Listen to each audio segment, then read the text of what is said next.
అఖిల భారత కాంగ్రెస్ కమిటీ మాజీ అధ్యక్షులు శ్రీ రాహుల్ గాంధీ గారు, రాష్ట్ర ముఖ్యమంత్రి వర్యులు శ్రీ రేవంత్ రెడ్డి గారు, అఖిల భారత కాంగ్రెస్ కమిటీ ప్రధాన కార్యదర్శి ఆర్గనైజేషన్ కేసీ వేణుగోపాల్ గారు, అట్లాగే అఖిల భారత కాంగ్రెస్ కమిటీ తెలంగాణ ఇన్ఛార్జ్ దీపా దాస్ మున్షి గారు, నా తోటి సహచర మంత్రివర్గ సభ్యులు, శాసనసభ్యులు, శాసన మండలి సభ్యులు, రాష్ట్ర కాంగ్రెస్ కమిటీ కార్యవర్గ సభ్యులు, అశేషంగా రాష్ట్ర వ్యాప్తంగా కదిలి వచ్చిన కాంగ్రెస్ కార్యకర్తలారా, నాయకులారా, మీ అందరికి కూడా ముందుగా నా హృదయపూర్వకమైనటువంటి నమస్కారాలు తెలియజేస్తా ఉన్నాను. ఈనాటి ఈ సభ భారతదేశంలో జరుగుతున్నటువంటి సాధారణ ఎన్నికలకు సంబంధించి అఖిల భారత కాంగ్రెస్ కమిటీ ఆధ్వర్యంలో మేనిఫెస్టోని ఇక్కడ రిలీజ్ చేసేటువంటి కార్యక్రమాన్ని మనందరి ప్రియతమ నాయకులు రాహుల్ గాంధీ గారి ఆధ్వర్యంలో ఈ తుక్కుగూడ చారిత్రాత్మకమైనటువంటి సభా ప్రాంగణంలో ఈరోజు ఏర్పాటు చేసుకున్నాం.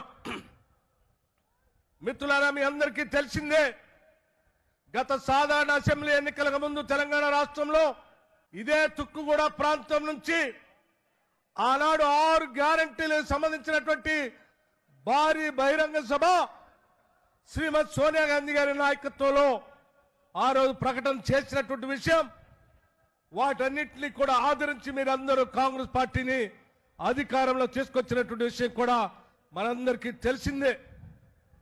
ఈరోజు ఉన్నటువంటి పరిస్థితుల్లో గత 10 ఏళ్లు పాలన చేసిన టీఆర్ఎస్ పార్టీ ఆర్థిక సంక్షోభాన్ని, విద్యుత్ సంక్షోభాన్ని సృష్టించి సుడిగుండంలాగా ఈ రాష్ట్రాన్ని తయారు చేసి వెళితే రాష్ట్రంలో కాంగ్రెస్ పార్టీ ఇందిరమ్మ రాజ్యం అధికారంలోకి వచ్చిన తర్వాత ఈ 2 వ్యవస్థల్ని ఘాట్లో పెట్టి మొదటి నెలలో ఆర్థిక వ్యవస్థకు సంబంధించి, విద్యాశాఖకు సంబంధించి శ్వేతపత్రాన్ని శాసనసభలో ప్రవేశపెట్టే కాకుండా వాటిని సరి చేసుకుంటూ మొదటి తారీఖు నాడే ఈ రాష్ట్రంలో ఉన్నటువంటి దాదాపు 3,68,200 ప్రభుత్వ ఉద్యోగస్తులకి, 2,77,000 మంది పెన్షనర్స్ కి మొదటి తారీఖు నాడే జీతాలు ఇచ్చినటువంటి చారిత్రాత్మకమైన నిర్ణయం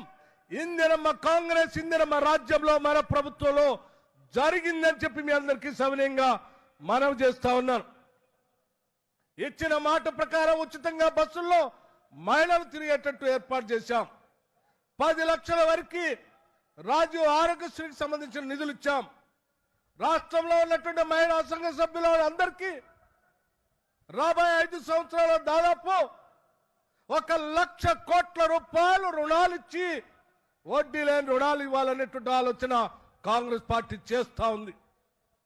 అలాగే రాష్ట్రంలో జీరో బిల్లుతో దాదాపు 50 లక్షల మందికి ఈరోజు జీరో బిల్లు ఇచ్చాం, కరెంటు బిల్లు. అలాగే 500 రూపాయలకే గ్యాస్ సిలిండర్ ఇచ్చాం.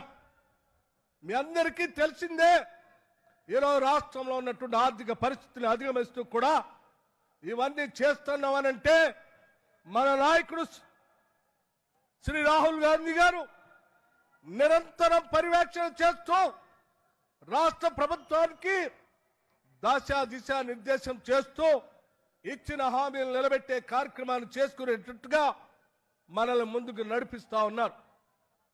ఈరోజు వారు చెప్పినటువంటి అంశాలు, దేశవ్యాప్తంగా చెప్పినటువంటి అంశాలు చూస్తూ ఉంటే కూలీలకి Mahatma Gandhi national employment guarantee scheme లో 400 రూపాయలు వచ్చేటట్టుగా క్యాష్ సెన్సెస్ చేస్తామని చెప్పి ఈ రాష్ట్రంలో మొదలు పెడతామని చెప్పి మొదలుపెట్టాం.